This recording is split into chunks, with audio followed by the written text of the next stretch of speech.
What's up, viewer? Welcome to ImpulseBuy here on SkipCinematic. My name is Bill, and today I will be reviewing Monaco, What's Yours Is Mine by Pocketwatch Games. Monaco is a game set in the French-speaking Principality of Monaco, where you play as a group of thieves who have escaped from prison and are trying to flee the country, and are forced to pull some heists and break in and steal various items of value from different locations around the city-state. Monaco is classified on Steam as an action-adventure strategy game, but I call it more of a stealth or heist game. And it is made to be played in multiplayer, though single player is still rewarding. Your object is to build the perfect team to pull off some big heists. In order to build your team, you pick from a pool of characters that would feel right at home in an Ocean's 11 movie. You're able to choose from 4 classes at the start of the total 8. You start out with the locksmith, pickpocket, lookout, and cleaner. The locksmith is able to pick locks quickly. The pickpocket has a pet monkey who steals coins for you. The lookout is able to see guards through the fog of war. And the cleaner is able to knock out unsuspecting foes. You unlock 4 more classes as you play. You unlock the mole, who's able to break through walls. The gentleman, who's able to disguise himself when he's not seen. The hacker, who's able to hack any power source and create a virus to disable traps. And the redhead, who can charm an enemy. There are currently 2 campaigns out, a total of 30 levels, where you're able to use these characters to pull a perfect heist. Certain characters aren't quite as useful as others for every level. For example, the cleaner's ability you can get away with in most situations. You can knock out all the guards for you. However, the mole's ability alerts nearby guards when he digs through walls, limiting his usefulness. This is what makes Monaco good. Because you have so many options, you essentially get to play the way that you want to, be it risky run-and-gun speedrun style, or trying to get as far as possible without being seen. Monaco starts off on the easy side, introducing a few elements, setting all of your objectives in the same area. The enemies are slow and can only melee, but once you get to the later levels, you really see the difficulty ramp up, even more so in the second campaign. Monaco can be played in multiplayer, locally, LAN, or online. And the online features are very easy to use. You hit a button and it allows you to see lobbies, or create one yourself. Let's talk about how Monaco looks. The game has a very unique art style, which fits it very well. All characters and items are essentially a series of boxes.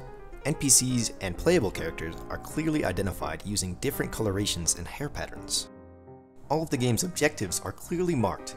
Trophies are literally trophies, and coins are a diamond shape, keeping with the boxy theme, and everything you're able to interact with is identified by a different icon. Shotguns, for example, are shotguns, and EMPs are lightning bolts. Everything kind of pertains to what it's going to do in the game. Your group of suspicious-looking colorful characters running around picking locks and holding shotguns will alert guards and civilians if you let them see you for a few seconds, which forces you to hide until the guards stop looking for you. Some of the levels are mapped out brilliantly because every NPC in the game is out to get you. Once civilians see you, they will run for guards. Once guards see you, they will investigate. This really makes it so you have to plan your next move or risk dying over and over again. The game tackles the fog of war in a very interesting way. Once you've seen an area of the map, you see it as blueprints from then on. And the shadowing system is similar to that of a game I reviewed previously, Sword of the Stars of the Pit, where you can only see as a top-down player what your character would be able to see in the game world, except in local co-op, which obviously with 4 players playing on the same screen, you're going to see what all 4 characters would be able to see. That can be confusing at times. The audio in this game is also great. The soundtrack is very unique. It has a ragtime or silent film feel to it, and fits the overall feel of the game perfectly. When sneaking around, it keeps a slower pace, but once you are discovered, it speeds up and adds to the frantic feel of finding a place to hide absolutely perfectly. Personally, I really enjoyed this game. I just couldn't put it down. It was worth every penny of what I paid for it. I'd say this game is one to pick up and jump in and play for a few hours at a time, or even just a quick 30-minute time waster. For me, it was a great single-player experience, and co-op with 2 players makes for a good time as well. However, with 4-player co-op, it's absolute chaos. I sat down with a couple of the other guys from SkipCinematic, Dan, Keenan, and Justin, and we played for a couple of hours in local co-op. It was just madness.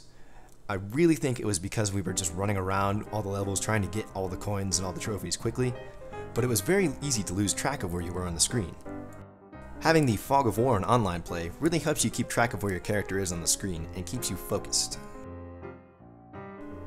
Overall, I would give it a solid 4 out of 5. It's an all-around enjoyable single and multiplayer experience with enough replayability via multiplayer and achievements to keep you coming back for more, even after finishing the story. Monaco is out for PC and Xbox right now, however there is a planned Mac release in the future.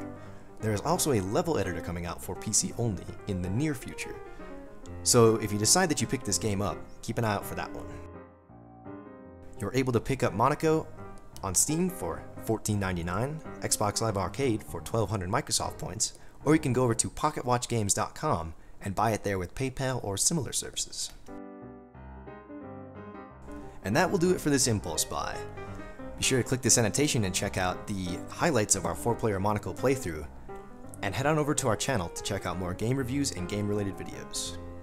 For SkipCinematic, my name is Bill, saying see you next time. Wait, let me go. Sneaky, Wait, sneaky, who's the lookout? They can see you!